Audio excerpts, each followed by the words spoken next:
Welcome to Third Angle. Today we learn about the electric machines driving forward the construction industry.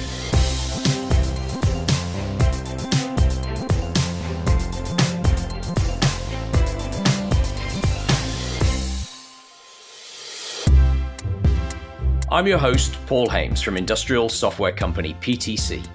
In this podcast, we share the moments where digital transforms physical and meet the brilliant minds behind some of the most innovative products around the world, each powered by PTC technology. Imagine hearing the birds sing even while construction is going on right outside your window.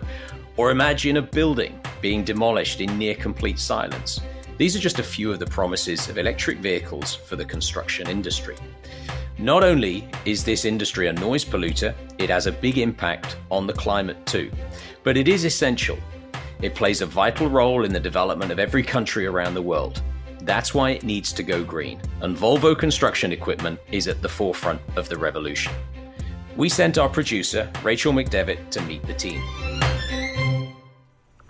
I'm Ray Gallant. I'm the Vice President of Product Management and Productivity here at Volvo CE. My name is Lars Arnold. I'm the Product Manager for e-mobility or sustainability. I'm Dave Vandersleen, the Sub-Portfolio Manager for CAD and PDM applications.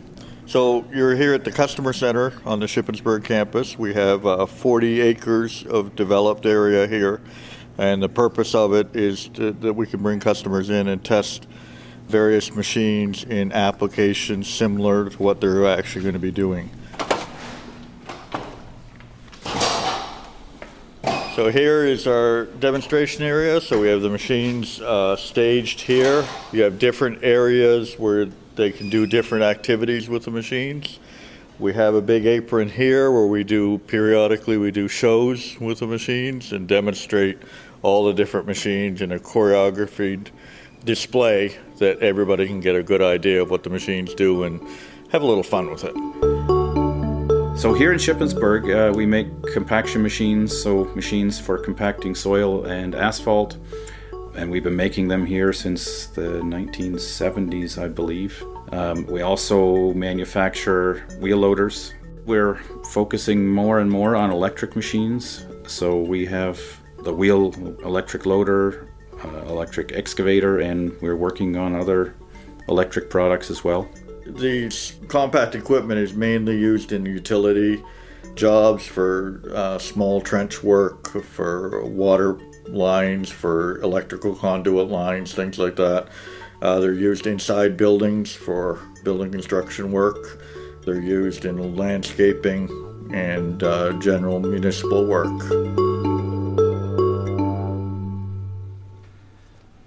So this is the ECR 25. 6,000 pound rated compact excavator, the first mini excavator we're coming out with in North America. So this machine is very similar as the diesel machine. So we have the same boom, arm, structure, undercarriage, cabin. 80% of the parts are the same. The main difference is that the diesel engine and the fuel tank has been replaced by a set of lithium-ion batteries, feeding then an electric motor driving the hydraulic pump. Okay, to start up the machine, master switch on, climbing into the machine, turning on the ignition, and as the machine's getting ready, putting on the seatbelt because the machine has a very loud seatbelt warning. And now I push a button and the machine is up and running. Very, very quiet. That's the noise we have on this machine, and it's so good because it enables, a quiet machine enables to talk with bystanders. On a diesel machine I would need to idle down or turn off the engine. So in this machine, you can hear me now, it's very easy to communicate with people. I'm at the diesel machine right now, the same size machine, ECR 25. Diesel. I need to turn on the master switch. Crank.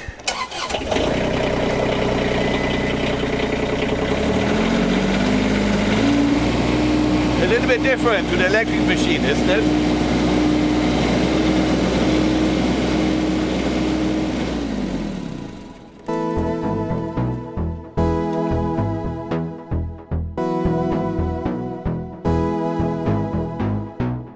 the things that we took into account when designing these new electric machines is that a lot of the components didn't have to change.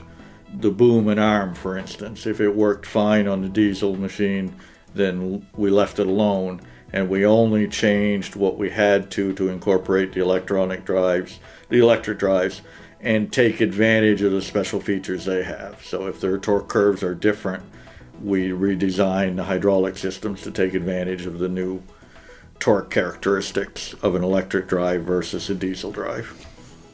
When comparing the diesel machine versus the electric machine, operators are telling us that the electric machines feel better. It's more reactive. And of course this makes sense, because a diesel engine, to get more flow, the RPM needs to go up, and this has some kind of lag. Electric motors are on instantly, providing instant torque, and the machine feels more active. Actually, some customers tell me, or is telling us, that the machines feel stronger than the diesel equivalent machine. So they feel great, actually. We can compare them to cordless power tools. More and more customers or consumers are going for the yard equipment like a string trimmer, plower, lawnmower, electric, and it's amazing how much easier it is to operate this instead of starting, pulling, mixing a two-stroke fuel, taking care about the fuel filter, the priming, the air filter on the equipment. You simply pop in two batteries, push a button, and it starts. And the electric equipment, electric cars, is similar. So overnight, or when you're not using the machine, the car, plug it into an outlet, charge it overnight. The next morning, you simply turn on the master switch, start the ignition, and the machine is ready to go. And the machine is driving right now here behind us. A normal diesel machine would be much more noisy, very noisy. It's amazing how comfortable the machines are by taking vibration and noise away.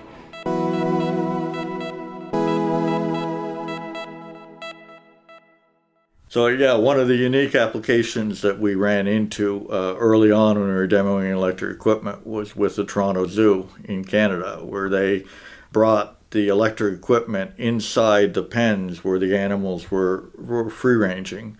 And one of the things that they found was because of the low noise, low emissions, and low vibrations, the animals didn't get agitated nearly as quickly as they did with the diesel equipment. So they were able to work with diesel equipment for about half an hour, 45 minutes before the animals would start getting agitated. With the electric equipment, they were able to work much longer periods of time close by the animals, and the animals weren't bothered at all by it. So it was kind of unique to see our equipment working around bison and giraffes and other animals in a zoo environment, which is not an application that we would have probably picked out or designed for, but happened to be an application that the electric machines were perfect for. One of the things that we're seeing is that our customers are bringing applications to us that, of course, we could have never foreseen. But because of the features of the electric machines, the quietness, low vibration, and low emissions, they're coming up with applications where they couldn't use a diesel machine before, but the electric machine works fine. So it's replacing manual labor on some jobs, it's less intrusive on some jobs, it's less bothersome in a lot of applications. So they're forwarding the applications to us now rather than us having to try to think of new applications for these machines. We've seen them used quite a bit in indoor applications, so working around sensitive areas where it's either noise sensitive or emission sensitive.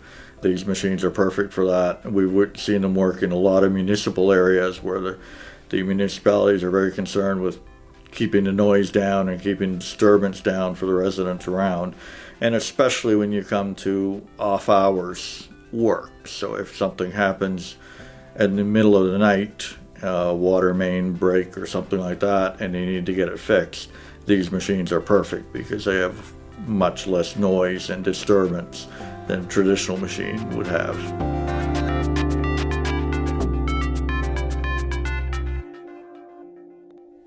One of the limitations when it comes to charging solutions that customers are looking at is the infrastructure can sometimes be very expensive to put in conduits to bring in the right amperage and voltage of electricity to run these chargers.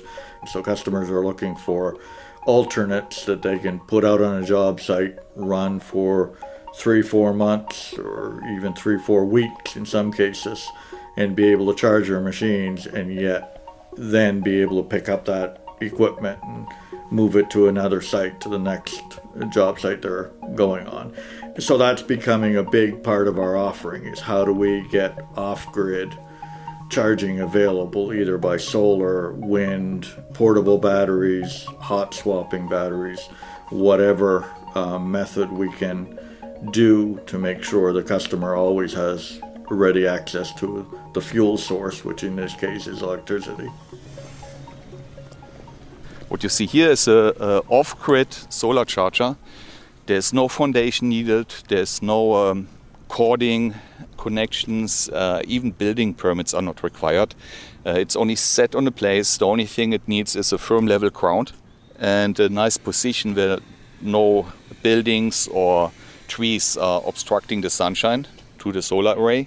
And it has electric motor, so the solar panel is actually following the sun over the daytime, adjusting it to the perfect angle towards the sunshine. The electricity is then stored in lithium-ion batteries on top, which is, the batteries are actually 9 feet high in the air. So this unit is also designed for areas where hurricanes, flooding can happen. So we have emergency power if there should be a power outage. It looks sort of like a flower. It's sort of a curved base stem, almost raising the panel array up on top. And then there's they almost look like leaves, yes, where the charging ports are. Yeah. So it has 2 charging ports for electric vehicles or to charge our electric equipment, one on the left side, right hand side. And it's actually designed to put this on parking lots. So it's a very easy installation of a solar array on parking lots where there are no cables, trenching, preparation is required. Because the electric machines use quite a bit more power than a car, we restrict it to 2 charging outlets.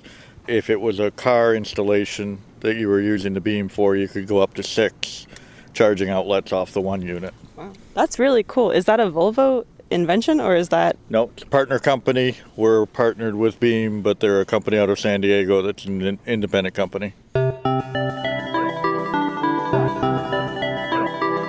We're also looking more and more at doing things in a virtual world. So instead of during the early production process, we build prototypes. Instead of building them, with physical machines out of steel, we can build them in a virtual world and even do virtual assembly prototyping. So with a virtual factory, the operators can put a headset on and see how the machines go together in a virtual world well before we have anything in steel, when it's a lot easier to make changes, because to make a change in a virtual environment takes minutes, depending on how big the change is, compared to days or weeks to make a change on a real machine.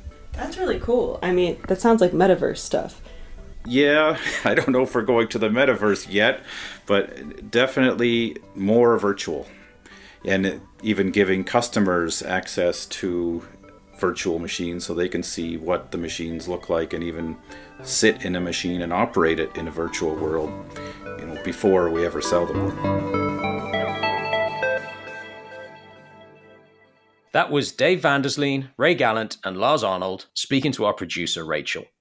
Now, to design, manufacture, and service their vehicles, Volvo CE relies on a network of employees, external partners, and customers. It's really quite complex, and that's why they chose PTC's product lifecycle management solution, Windchill, to manage the vehicle development process.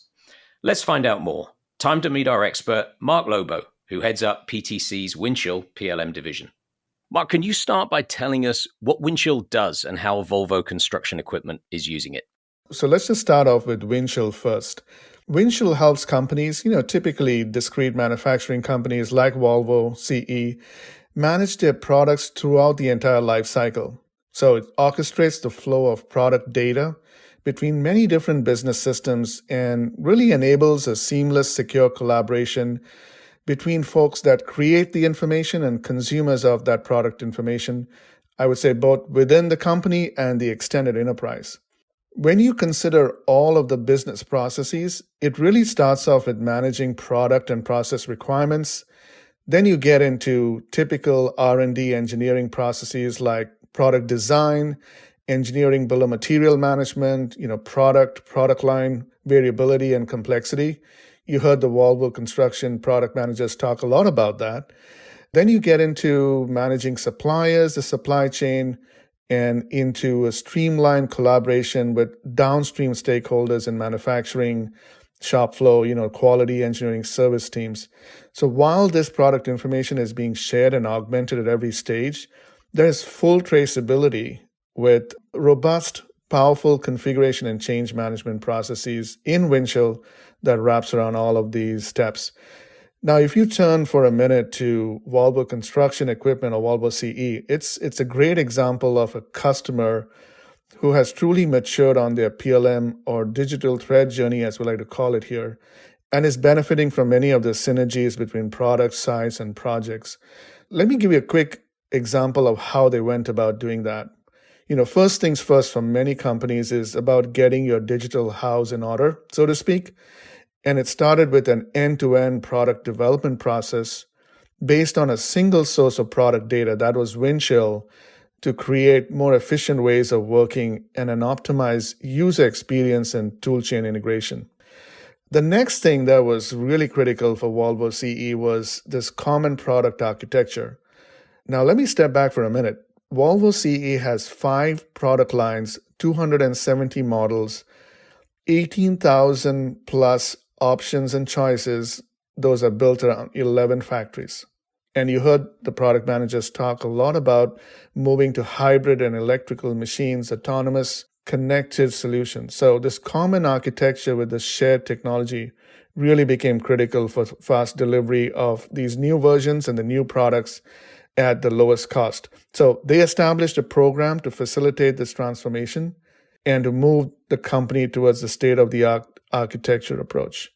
So I think these are all kind of critical things. And the last thing I'll just kind of jump in there and say is that the electronics, software, and connectivity played a central role at Volvo CE across all of these product lines. And the features that are no longer delivered through mechanical components, instead, they are also enabled by smart software.